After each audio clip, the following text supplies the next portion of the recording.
Okay, good evening and welcome to a new Masechta in Mishnah Yomi. I call it Daily Double because Mishnah Yomi, Daily Double is, Mishnah means double and Yomi is daily. So Daily Double, if you translate it into English, that's really what you get. Daily Double, Mishnah Yomi. We're starting Masechta Bikurim. The last Masechta, I believe, in Seder Zroy. And then we'll be moving on to Seder Moed. There's 4 prakim here. Let's start with the first paragraph, Mishnayos Aleph and Beis. Mishnah Aleph says, Yesh Mevin Bikurim V'Korin. Bikurim, just a background, is basically 7 fruits, only applies in Eretz Yisrael. The 7 fruits that Eretz Yisrael is praised for growing them better or more abundantly than anywhere else in the world. Eretz Chita, Saora, wheat, barley, rimonim, dates, figs, grapes. I got all of them already, and shemen zayis, olives. Those are the things that Eretz Yisrael is praised for. And you have the first of those fruits you have to bring to Yerushalayim as Bikurim, meaning every year your crop usually grows again. So the first fruit of that year you have to bring to Yerushalayim, to the Beis Hamikdash, and give it to the Kohen. It's a present to the Kohen. It's manas kahuna. And when you do bring it to the Kohen, there's a whole procession that goes on over there. You wave it, the Kohen waves it, you wave it together with the Kohen, and you say a parsha. There's a parsha you say, which is detailed in Parshas Kisavo.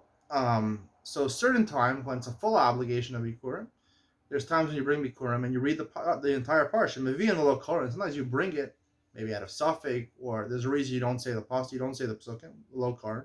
And sometimes, even though you would think you'd be chayiv in Bikurim, there's a reason maybe you should be chayiv in Bikurim, you don't even have to bring Bikurim in those instances. So the Mishnah jumps to the last type of cases where you don't bring. Where you might think you should have to bring, but nonetheless you don't have to.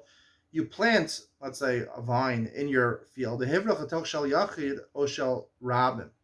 And after you plant in your field, you take a branch out of the vine and you transfer it and plant it into another person's field or a public property. Somebody can take a branch from a public field or someone else's field and you replant it in your field while it's still attached to the other person's field. You're not chayiv because it says ad masacha. It has to be exclusively in your land. Let's say this is an interesting case.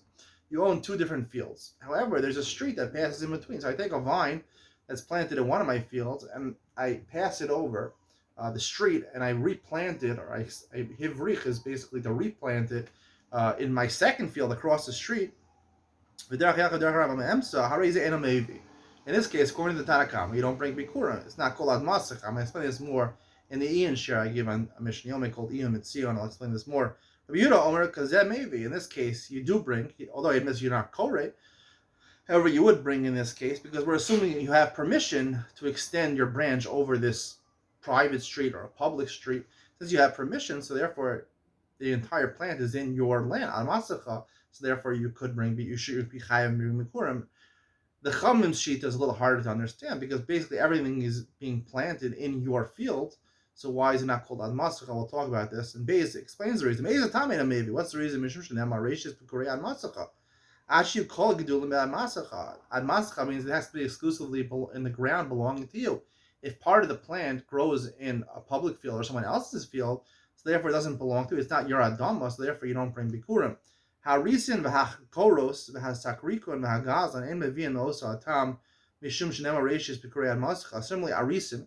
In ours is basically you have a field, but you don't want to work your field, so you hire people to work the field for you, and they, as payment, take a certain amount, a certain percentage of the produce of the field. Or chakoros is a similar type of deal, where basically you hire people to work your field, and they take a certain amount, a set amount. You make a set amount. You take 500 bushels. If it gives less or more, right? Either if it's less, then they still get 500 bushels. You lose out. If it's more, then you'll benefit. Vasakrikun basically are talking about people that they threaten people with their lives. If you don't give me your field, you don't get out of your field, get out of your house, I'm going to kill you. And they stole the field for a gazlan, or someone goes and steals the field from somebody behind their back. without threatening the guy's life. Ein Mivian Ba'osa Atam. You don't bring it there. Mishum Shnema Reish Gorean Matz. In all these cases, the sharecropper or the person who is working in the field on behalf of somebody else, or you threaten someone to get out of the field still belongs to the other person. Karka and Exils, you can't really steal fields, so therefore it doesn't belong to you. It's not called Reish Gorean Matz. So if you're a person that threatens to kill a person unless he gets off his field, and then things grow in the field, and you're not sure, should I bring Bikurim? You go to the Rav, you say, should I bring Bikurim? He says, well, wait a second, is it your field or not? He said, yeah, I mean, I threatened the guy, I threatened to kill the guy, but, like, now it's really like my field, like, now I want to bring Bikurim. Imagine that. The guy has Shaila, he's going to Rav, whether he brings Bikurim or not. It's a very interesting scenario. The guy is is a Russia that he's throwing someone off his field, he's trying to kill them, right? And then extortion, and then he's asking whether to bring Bikurim or not. That's what we have a Mishnah. The Mishnah says, nonetheless, if you did tshuva and you realize, should I bring Bikurim or not? No, you shouldn't bring Bikurim. It's not your field. Sorry to hear that. Hope you enjoyed tonight's share. Stay tuned for Ian Mitzia when we discuss a little more in detail Mishnah Aleph. See you there.